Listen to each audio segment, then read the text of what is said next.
موجود تھے، خاندان موجود تھے، مہاجرین اور انصار کے پیمانے پر دو گروہ موجود تھے، لیکن وہ سب آپس میں متحد ایمان اور عقیدے پر، ان کو ایمان اور عقیدے نے ایک کیا ہوا تھا، وہ بھائی بھائی تھے۔ ایک وقت ایسا بھی آیا کہ شیطان نے شرارت کی اور مہاجرین اور انصار میں اس طرح کے کچھ خیالات اور اس طرح کے کچھ کسی موقع پر شیطانی انداز لگانے کی کوشش کی، اور مہاجرین اپنے لوگوں کو پکارنے لگے، انصار اپنے لوگوں کو لڑائی کے لیے پکارنے لگے۔ اللہ کے نبی صلی اللہ علیہ وسلم کو خبر ہوئی، نبی کریم صلی اللہ علیہ وسلم چادر گھسیٹتے ہوئے ان دونوں کے درمیان پہنچے، قریب تھا کہ تلواریں میان سے نکل جائیں اور مہاجرین اور انصار آپس میں ٹکرا جائیں اور ختم ہو جائیں۔ اللہ کے نبی صلی اللہ علیہ وسلم نے فرمایا ابی دعوى الجاہلیہ وانا بین اظہرکم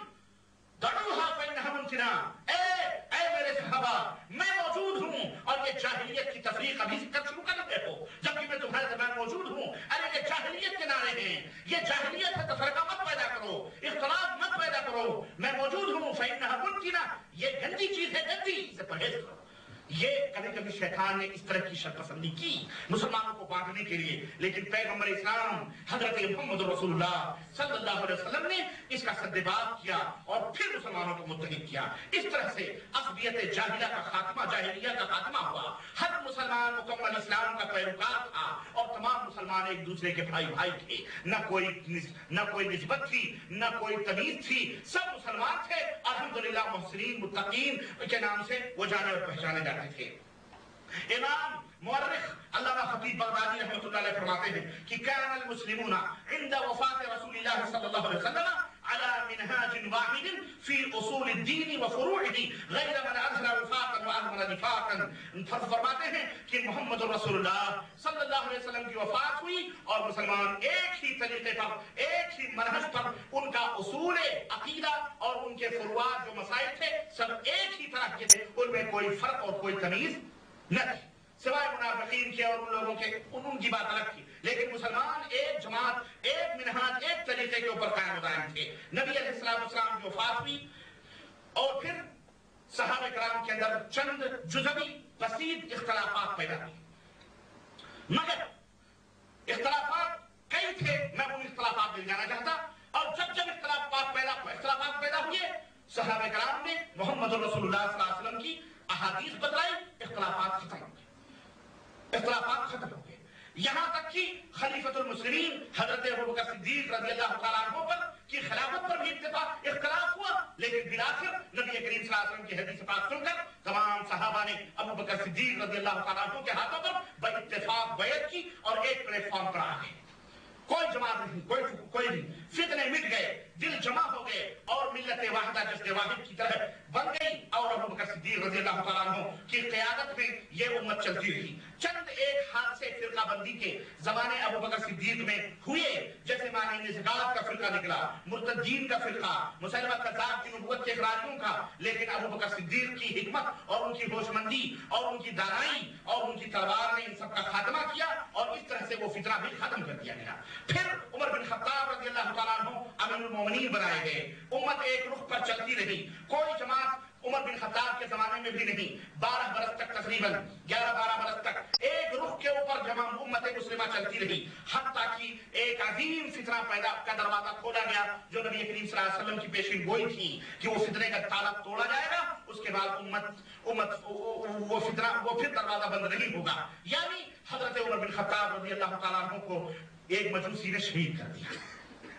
شہید کر دیے گئے۔ پھر امت نے عثمان غنی رضی اللہ تعالیٰ عنہ کو اپنا امیر، اپنا خلیفہ منتخب کیا اور حضرت عثمان غنی منتخب کر دیے گئے۔ ابو بکر اور عمر کے زمانے پھر لوٹ آئے اور پھر وہی عدل و انصاف کا معاملہ چلتا رہا اور امت ترقی کرتی رہی، افریقہ کے صحراؤں تک اسلام کی سرحدیں پہنچ گئیں اور یورپ تک اسلام کی اذانیں گونجتی رہیں اور امت آگے بڑھتی رہی، یہاں تک کہ ایک یہودی خبیث ابن الاسود عبداللہ ابن سبا حقد اور حسد اور بغض میں چور، وہ آ کر کے حضرت عثمان غنی کے سامنے کلمہ پڑھتا ہے اور وہ کہتا ہے میں مسلمان، وہ یہودی تھا، وہ کہتا ہے میں مسلمان ہوتا ہوں، لیکن دلوں کے اندر اس نے کفر کو اور اپنے خبث کو چھپایا ہوا تھا، چنانچہ اس نے وہاں سے فتنے کی بیج اس نے ڈالی، اسلام کا لبادہ اوڑھا، شکل و صورت مسلمانوں جیسی بنائی، نمازی، زکات حج کرنے لگے، یہ تمام سب انہوں نے شروع کیا، مگر دلوں میں بغض اور کینے رکھتے ہوئے خفیہ طریقے سے وہ امامت علی کی فرضیت کا فرضیت کی دعوت دینے لگا کہ ابو بکر نے، عمر نے، عثمان نے یہ علی کی خلافت جو ہے چھین لی ہے، اصل حقدار اس کے علی ابن ابی طالب تھے۔ یہاں سے اس نے لوگوں کو ابھارنا شروع کیا، محبت علی کا دعویٰ کیا کہ میں علی رضی اللہ عنہ سے محبت کرتا ہوں۔ کس سے؟ ہاں، یاد رکھنا اس پوائنٹ کو، یہ بڑا اہم پوائنٹ ہے۔ کسی کی محبت کا دعویٰ کسی کو جنت میں نہیں لے جا سکتا ہے جب تک کہ اس کے طریقے اور اس کے منہج کے مطابق اس کا عمل نہ۔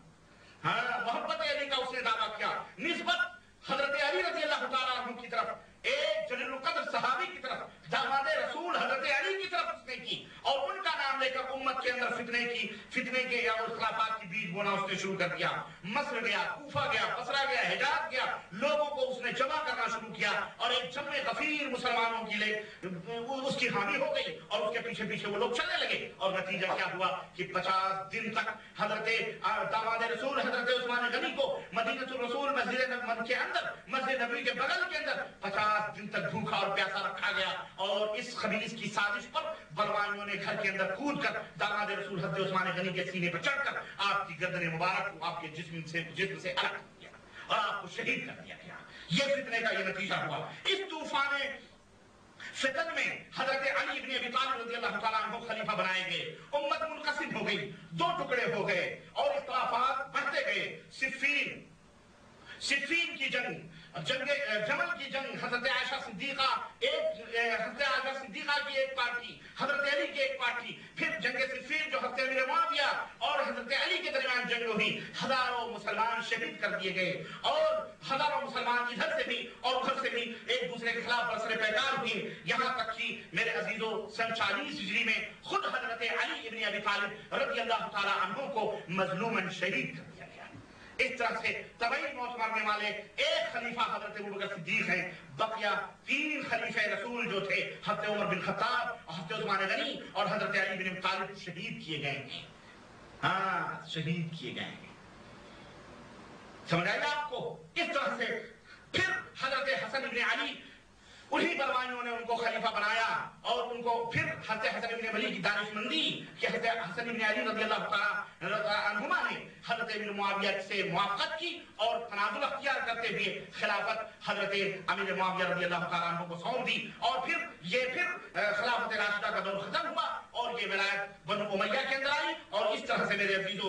یہ امت پھر آگے بڑھتی رہی، لیکن اختلافات کے دائرے وسیع ہوتے گئے، امت کے درمیان فرقے بننا شروع ہوئے، یہاں تک کہ فکر و نظر کی بیس پر، سیاسی پیمانے پر 4 فرقے اس وقت عالم وجود میں آئے۔ خوارج کا فرقہ جو حضرت علی کو کافر کہتا تھا، ہے نا، روافض کا فرقہ جو شیعہ علی کے نام سے، جو شیعہ ہیں جو حضرت علی کا نام لے کر کے اور حضرت علی کو معبود بھی سمجھتے، نعوذ باللہ، المدد یا علی المدد یا علی المدد، اور ان کو سب کچھ سمجھتے ہیں، اور خلیفہ خلفائے ثلاثہ کو غاصب اور چور ان سے تبرئے کرتے ہیں۔ یہ رافضی شیعہ یہ یہودیوں سے بدترین لوگ ہیں، اللہ ان کے شر اور فتنے سے امت مسلمہ کو محفوظ رکھے۔ آج تک کا شر اور فتنہ اس امت کے سروں کے اوپر قائم و دائم ہے، یہ رافضی شیعوں کے فتنے ہیں میرے عزیزو۔ اس طرح سے میرے عزیزو 4 فرقے بنائے گئے، خوارج کا فرقہ، شیعوں کا فرقہ، اور اسی طرح سے قدریہ کا فرقہ، تقدیر کے منکرین قدر تقدیر کا فرقہ، اسی طرح سے مرجئیہ کا فرقہ عالم وجود کے اندر آیا، اور یہ جو تقسیم،